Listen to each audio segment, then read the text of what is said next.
Recording in progress. Okay, let's make sure everyone's muted.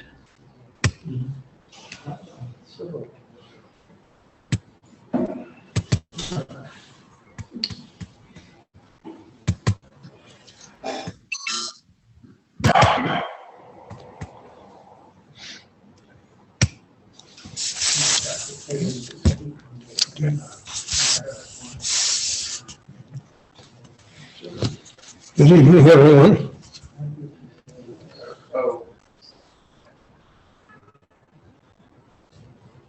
The Torah says in this week's parsha that Pinchas ben Elazar ben Aaron HaKohen, Yeshivas Chamosi me'al b'nei Yisrael, b'kanoas kinosi b'soch b'nei Yisrael.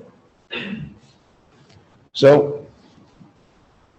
Pinchas is remembered as the ultimate Kanai. The Chazal say that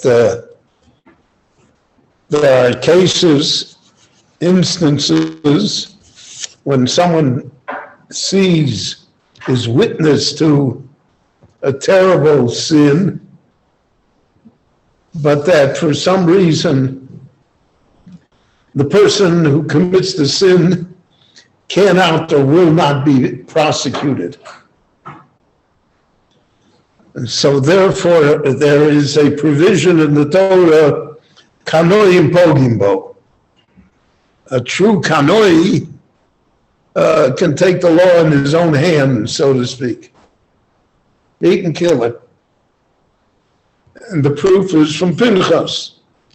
Rashi quotes the Gemara that Moshe and Aaron, Moshe and Elazar, and everybody in the Sanhedrin, they are all powerless. They're weeping.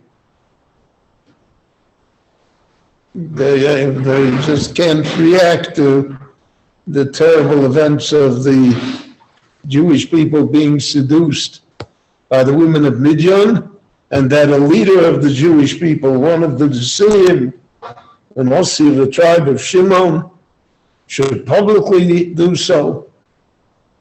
So Hoyabochin Pesach Oel, they wept, they were powerless. Pinchas ran up to them, Rashi quotes the Gemara, and Pinchas said, Rebbe, you taught us that by such an instance, by such a case, kanoi pogimbo. A kanoi can take action and redress the wrong, so to speak, violently. And Moshe answered him, Karaino de Igrita iu leve parvanka. The one that read the message, let him be the one that carries it out. Meaning, go right ahead, and he does. And the Gemara in the Sanhedrin describes that it was really a series of miracles that allowed Pinchas to do it, and allows him to escape unharmed. He kills the head of the tribe of Shimon, they'll all come and get him.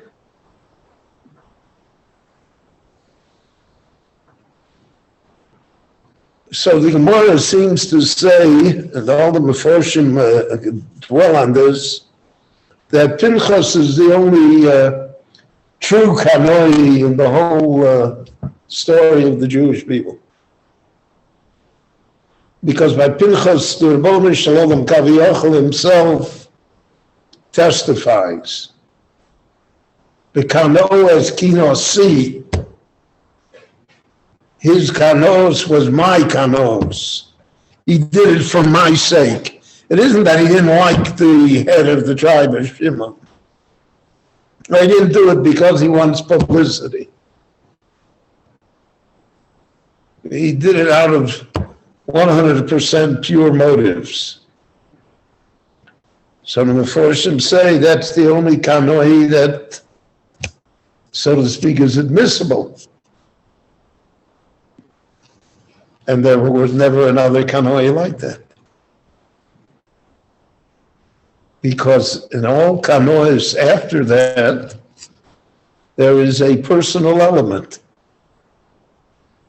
Whether it's personal against the group or the person that one wants to direct the kanois against, or whether it's personal to the kanoi himself, what his motives are, what he wants to get out of it. And therefore,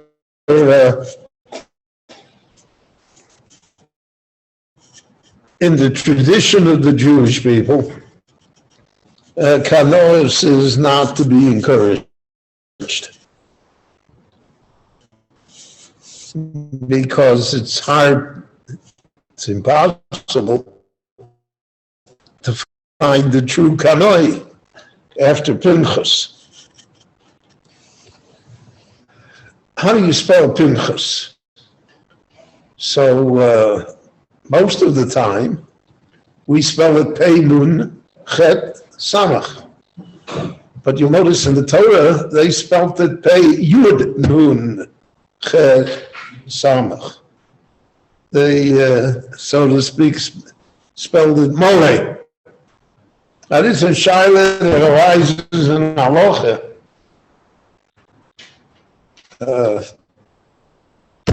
If a Bezdin has to write a get, and the husband's name is Pinchas, or if the Rav is writing the Ksuba, and the Chassan's name is Pinchas, or the father-in-law's name is Pinchas, how do you spell it? With a yud or without a yud? And since by Yittin we are so makpid to get the name right, because it has to be written Lishmo, Lishma, Lishem Gerushin, so it has to be for only this human being on the entire planet. So you have to identify him 100% clear, so you can't make a mistake in spelling his name. And if you do, they'll go back, and we won't deliver it. We won't let it happen. So how do you spell Pinchas? And that's a debate in halacha over and over and over again. Whether we follow, so there are many places that write Pinchas with a yud, and then they say the Miskaria Pinchas, who is called Pinchas without a yud. So what's the concept? I had, when I was around Miami Beach, so there was a, excuse me, there was a small Mesivta high school there. And I taught there, they didn't have money to pay for an 11th grade Rebbe. So I volunteered and I taught there. Every morning.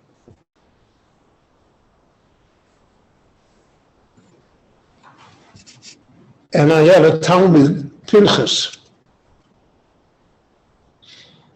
And he handed in a test paper, whatever, we had a Bechin in Gemara, and he spelled Pinchas with a yud.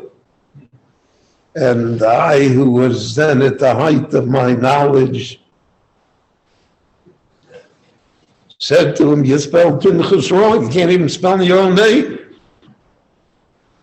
He said, Rebbe, look in the Chumash.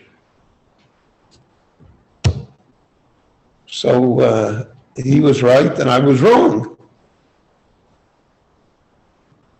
So what's the significance of the Yud? So the Yud always has the significance of being one of the letters of the Shem Havaya. It's one of God's letters, so to speak. The Yud and the Vav and the Hey, those three letters are holy letters, even by themselves. So the Rebbeinu Shalom, so to speak, wanted to show his approval of what Pinchas did. So therefore he had a Yud. It's the same idea that we have by Moshe calling Hoshea bin Nun Yehoshua. It's not just a change in name. It's an indication of a status. Hoshea bin Nun is not Yehoshua bin Nun. Yehoshua bin Nun is able to lead the Jewish people over Amalek. He's able to lead the Jewish people into Eretz Yisrael.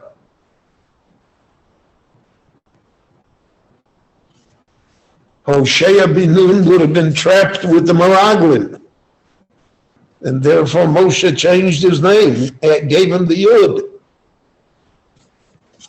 Because the Yud indicates heavenly support. Indicates that Kaviochel, heaven is going to help you here. So that was Pinchas. He needed the help of heaven. He's a kanoi in Pogimbo. He does a violent thing. Who can judge whether what he did is right or not? The Rashi quotes the Gemara that all of the Jewish people, the Shvatim, said, look at this guy, a murderer. The reason he's a murderer is because he's descended from Yisrael through his mother's side. So the Rebbe Shalom has to restore him. So he has to rehabilitate him to make it clear that what he did is correct. So therefore, he says, "Bekano es kinosi besoch b'nei Yisrael," that the kanois that he had was kinosi, was my kanois, not his. He has no personal motive or influence in the matter. And then the Rebbe Shalom grants him briskun asolam, that he and his descendants will also be Kohanim. And we have the case already where Pinchas will be spelled with a Yud, with the letter of God, so to speak, to indicate that what he did was deemed correct and was noble and saved Klal Yisrael. And he stopped the plague, he stopped the Magefa, he stopped the intermarriage with the women of Midian, which would have destroyed Klal Yisrael in that respect. Rabbi Chananya ben Akash Omer Osa HaKadosh Baruch Hu V'Zakos Yisrael V'Fichach Chibur Lahem Torah Mitzvos Shenemar Anoi Chafetz Man Tzidko Yagdil Torah V'Yadir.